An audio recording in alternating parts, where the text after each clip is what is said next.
Bienvenue à votre émission Confosidées. Nous continuons nos études avec Néhémie. Cette semaine, nous allons découvrir les crises internes. Sont-elles encore d'actualité aujourd'hui dans nos communautés? Nous allons discuter avec Carole, Marquis et Maël, et Marquis nous fera la prière. Nous te sommes infiniment reconnaissants, Seigneur, d'être tes porte-paroles. De ton amour infini, Père, continue à nous oindre par ton Saint-Esprit. Aide-nous, Seigneur, de pouvoir toujours œuvrer pour toi. Permets, Seigneur, que nos amis, téléspectateurs soient édifiés. C'est dans le précieux nom de Jésus, nous te réclamons toutes ces grâces et faveurs. Amen. Amen. Amen. Cette semaine, nous voyons Néhémie, qui était nommé gouverneur et qui doit gérer, je dirais, quelque chose d'inhabituel, une crise. Pensez-vous que pour avancer, qu'il soit nécessaire de passer par des crises? Pas nécessaire. Mais par contre, il ne faut pas l'ignorer. C'est possible. Je suis d'accord avec Marquis. Je ne crois pas que dans ce monde, il est nécessaire et indispensable de souffrir pour avancer. Qu'il y ait une difficulté impérativement pour se dire il faut qu'il y en ait pour que je puisse arriver à mieux faire. Maintenant, vu qu'on sait très bien qu'il y en aura forcément, que on se confronte forcément à d'autres personnes qui ne fonctionnent pas comme nous, donc il y a parfois des malentendus, des conflits, et que oui, il faut toujours se préparer, comme dit Marquis, à affronter la difficulté. Donc, si je comprends bien, il faut quand même se préparer, comme elle dit, à avoir ces moments de crise. Mais je me pose une question quand même. L'Éternel nous dit que nous serons éprouvés, qu'il y aura des difficultés, et ceci est là pour former aussi notre caractère. Donc, quand je vais dans ce sens-là, je me dis qu'il y aura toujours des crises. Oui, tout à fait. Sachant que nous vivons dans un monde de péché, nous savons que nous aurons constamment des difficultés. Il est vrai que pour pouvoir évoluer, en tout cas spirituellement, il nous faudra passer par des difficultés puisque nous devons absolument affronter notre nature. Or, notre nature est contre la nature de Dieu. Donc, du coup, il y aura forcément confrontation et on sera toujours obligé de nager à contre-courant de ce que naturellement nous pouvons procurer. Donc forcément, ça appelle des tensions et ça mène à des difficultés. J'ai pris du temps avant de comprendre ce verset parce que je me disais, mon Dieu, c'est un Dieu sadique qui a besoin absolument qu'il nous fasse passer par des difficultés pour, soi-disant, nous forger. Alors que finalement, j'ai commencé à envisager ce verset-là différemment. Le mal sur terre fait que Satan met sur nous des embûches ou encore notre nature pécheresse est le frein de notre communion avec Dieu. Mais face à cette difficulté ou à ce conflit qui arrive dans les situations ou de tout ce que l'on peut vivre, Dieu transforme ces difficultés en bienfaits. Et les bienfaits que l'on retire, c'est d'être capable de sortir la tête de l'eau et de dire, bon, maintenant je sais nager. Voilà, c'est ça. Donc de prendre le mauvais, mais que Dieu arrive à prendre du mauvais chez nous et à le transformer en bienfait. Et c'est ce côté positif que l'on a de la vie pour tout affronter, en fait. Voilà, mais si on le laisse faire, tout à fait. Oui, si on le laisse faire. Oui, en fait, normalement, la vie, c'est une course. Je peux dire que nous sommes des athlètes. En fait, nous aurons à affronter. Mais là, au préalable, il faut qu'il y ait une préparation. Donc, nous, chrétiens, et cette préparation doit être quotidienne. Sans quoi, nous ne pourrons pas affronter ces difficultés. Donc là, au chapitre 5, nous voyons Néhémie, comme je disais au début, gouverneur. Et ils sont toujours dans la construction du mur de Jérusalem, là, cette reconstruction. Et des Juifs reviennent, je dirais, à Jérusalem pour pouvoir construire ce mur qui est une fierté retrouver, je dirais, la Jérusalem d'antan. C'est une fierté pour ces personnes. Une fierté nationale. Une fierté nationale. Et là, il y a, je dirais, une petite révolte de certaines personnes. Et lorsqu'on regarde Néhémie 5, verset 2, il est dit, nous, nos fils et nos filles, nous sommes nombreux, qu'on nous donne du blé afin que nous mangions et que nous vivions. Verset 3, d'autres disaient, nous engageons nos champs, nos vignes et nos maisons pour avoir du blé pendant la famine. Et au verset 4, d'autres encore disent, nous avons emprunté de l'argent sur nos champs et nos vignes pour le tribut du roi. Et pourtant, notre chair est comme la chair de nos frères, nos enfants sont comme leurs enfants. Et voici, nous soumettons à la servitude nos fils et nos filles. Et plusieurs de nos filles y sont déjà réduites. Nous sommes sans force et nos champs et nos vignes sont à d'autres.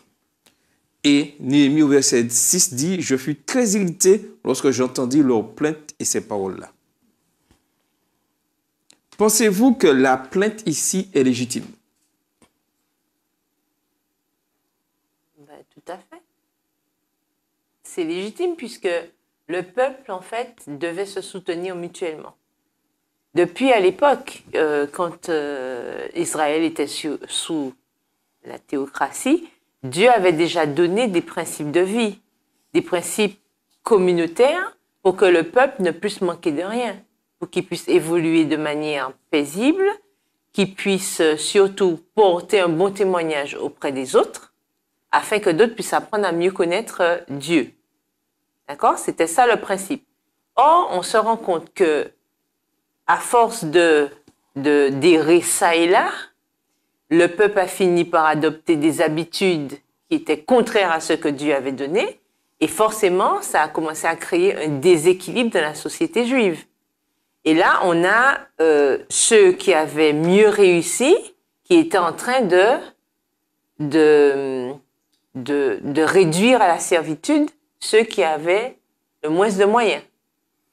Et oui, mais le problème est, est-ce que Dieu condamne le fait que certaines personnes soient riches et d'autres personnes soient pauvres? Non, pas du tout. Donc, mais c'était quoi le problème? Ben, le problème, c'est que les riches, en fait, ne subvenaient pas aux besoins des pauvres. Et ils abusaient, justement, des pauvres, de ceux qui n'avaient pas les moyens. Et c'est là que le bas blesse, en fait. Dieu n'a aucun problème avec la richesse. Soyons clairs là-dessus. De toute façon, il est lui-même, c'est lui qui a tout, il possède tout. D'accord? Donc, lui-même, il avait promis que ce peuple serait justement riche, nanti, etc. Enfin, je veux dire que le peuple d'Israël, non plus, c'était un peuple béni. C'est un peuple béni, parce que jusqu'à aujourd'hui... Mais je veux dire que, en fait, il fallait, comme Dieu a dit, il y aura toujours des pauvres. Donc, ils avaient aussi un rôle à jouer à ce niveau-là. Mais il n'était pas question pour eux d'abuser, justement, de ceux qui avaient moins de moyens. Tout à fait. En fait, normalement, c'est...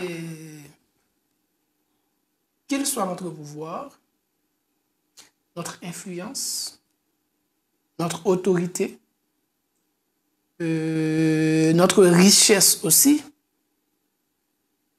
oui, c'est bien. Mais qu'est-ce qui nous motive? En fait, c'est... Je ne me rappelle pas exactement, c'est pas un commandement, je ne me rappelle pas exactement le verset qui dit, lorsque nous lisons dans Matthieu 22, verset 37 à 40, Dieu nous donne les deux plus grands commandements. C'est la relation entre nous-mêmes et lui. Tu aimeras ton Dieu de tout ton cœur. Et puis, le second, c'est que tu aimeras ton prochain. Donc, lorsque nous avons tout ça, tout le pouvoir que nous avons, toute l'autorité, toute la richesse, alors qu'est-ce qui nous motive? Est-ce que notre objectif, c'est de plaire à Dieu? En fait, si nous avons choisi de plaire à Dieu, c'est sûr que nous allons plaire à nos prochains. C'était ça la situation d'Israël à l'époque. Parce qu'il y avait des gens, on peut dire, qui étaient riches. Des gens qui avaient beaucoup de moyens. Par contre, il y a une partie de la situation comme nous le vivons aujourd'hui. Il y avait une partie de la situation qui était vraiment en difficulté. Dans la population. Voilà. Il y avait une partie de la population qui était vraiment en difficulté. Mais ceux qui avaient de l'argent, qu'est-ce qu'ils avaient fait avec leur argent?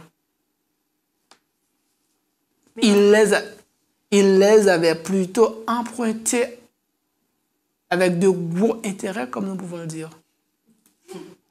Mais en fait, il faut peut-être remettre le contexte parce qu'on parle juste de la crise, mais on ne dit pas vraiment d'où elle sort. En fait, quand le peuple d'Israël est retourné à Jérusalem pour retourner chez eux, quoi, et en même temps reconstruire la muraille, ben, ils passaient plus de temps finalement à construire, la majorité de leur temps aux travaux, plutôt que dans les champs.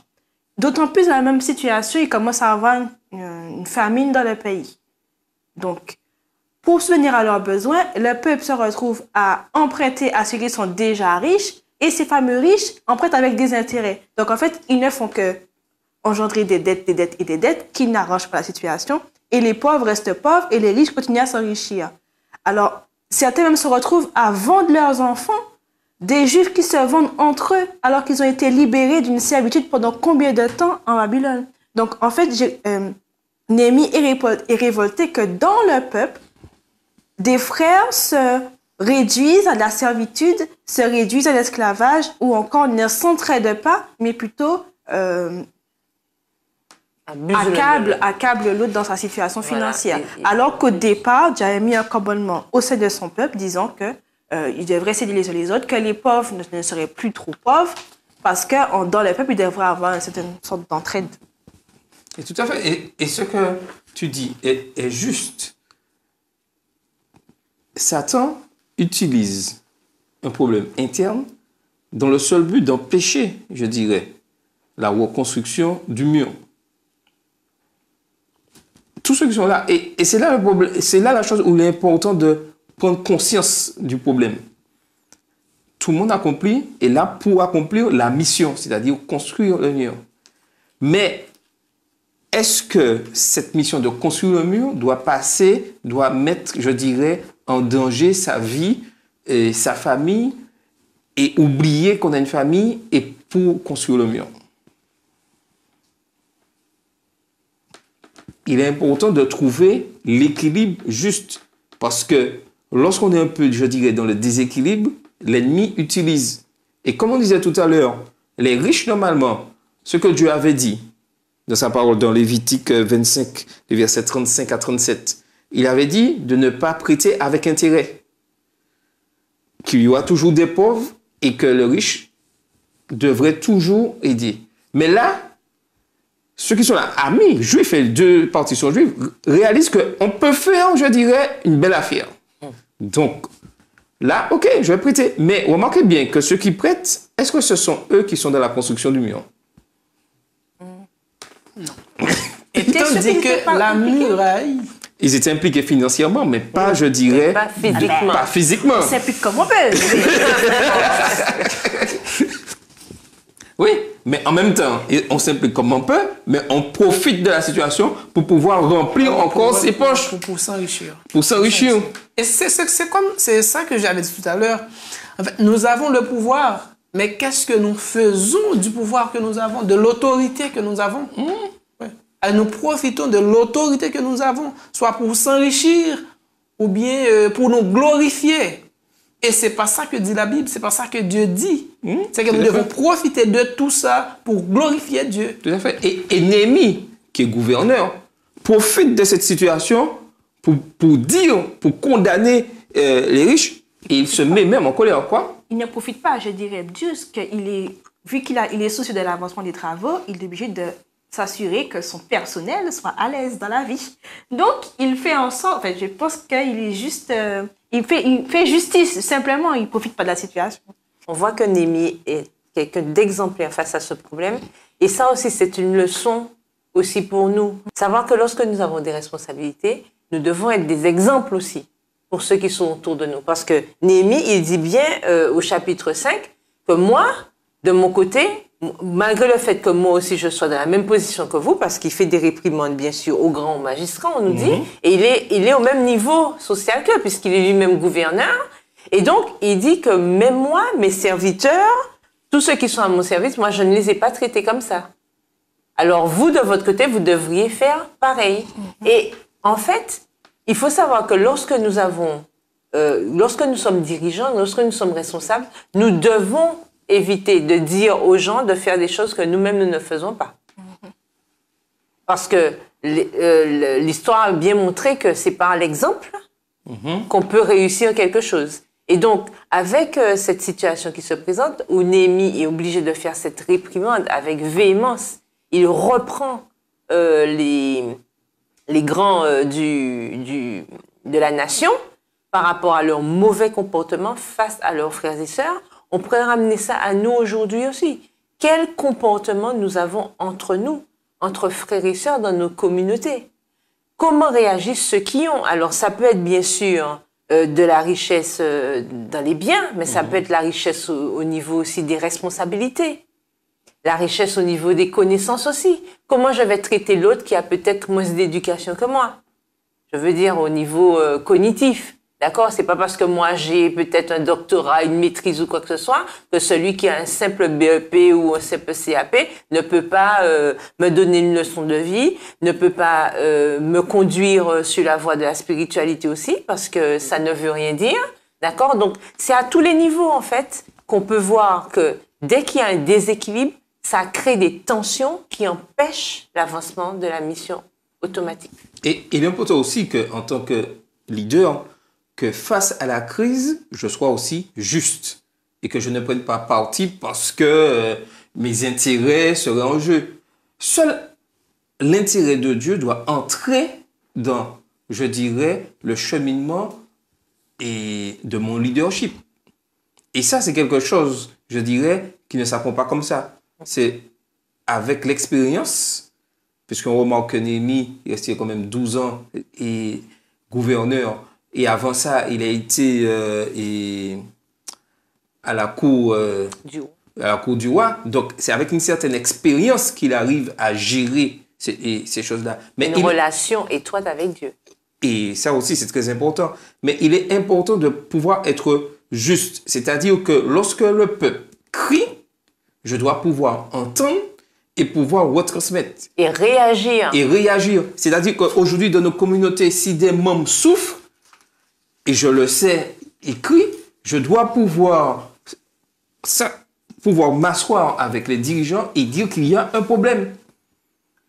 Et puis, j'apprécie aussi la façon dont Néhémie a géré la situation. J'admire aussi la réprimande de Néhémie parce que sa façon de faire envers les magistrats, puisque même quand tu réprimandes, il quand même faut diplomate, gérer la situation pour que les deux parties puissent être équitables, en fait. Et il n'a pas été dans le but d'humilier les magistrats ou encore de les fustiger. Il a plutôt été dans la réparation. Il les a d'abord rencontrés en privé pour rendre compte de la situation et ensuite les a amenés devant le public, devant le reste du peuple, de rétablir les choses en disant, voilà, on vous accuse de tel tort et voici ce qu'on vous demande de réparer. Donc, il y a quand même une démarche à faire dans la réprimande, dans la justice. Parfois, on se dit, bon, ben, je vais faire justice moi-même, on se prend, on est fougueux, on fait du tapage, alors que finalement, il y a, je pense, une diplomatie à avoir pour gérer le conflit. Et je confirme ce que tu dis, parce que lorsqu'on voit au verset 7 de Néhémie 5, il dit, « Je résolus de faire des réprimandes aux grands et aux magistrats, et je leur dis, quoi? Vous prêtez un intérêt à vos frères, et je rassemblai autour d'eux une grande foule. » Et au verset 8, il dit, « Nous avons racheté selon notre pouvoir. » C'est-à-dire qu'il s'inclut, alors qu'il a fait les réprimandes au départ, mais il s'inclut pour dire que nous avons commis une erreur. Et verset 10, « Moi aussi et mes frères et mes serviteurs, nous leur avons prêté de l'argent et du blé. Abandonnons ce qu'ils nous doivent. » En fait, ça, c'est le vrai exemple du leader chrétien. En fait, nous les chrétiens, en tant que leaders, nous devons chercher à faire comme Néhémie. Vous voyez, Néhémie, il cherchait toujours à plaire à Dieu. Si nous essayons de retourner dès le début, on voit Néhémie en face du roi. Vous voyez, le roi lui demande, Néhémie, qu'est-ce que tu veux? Avant de répondre, Néhémie, il a pris du temps. Néhémie a pris quelques secondes pour prier son Dieu, pour demander à Dieu ce qu'il doit dire.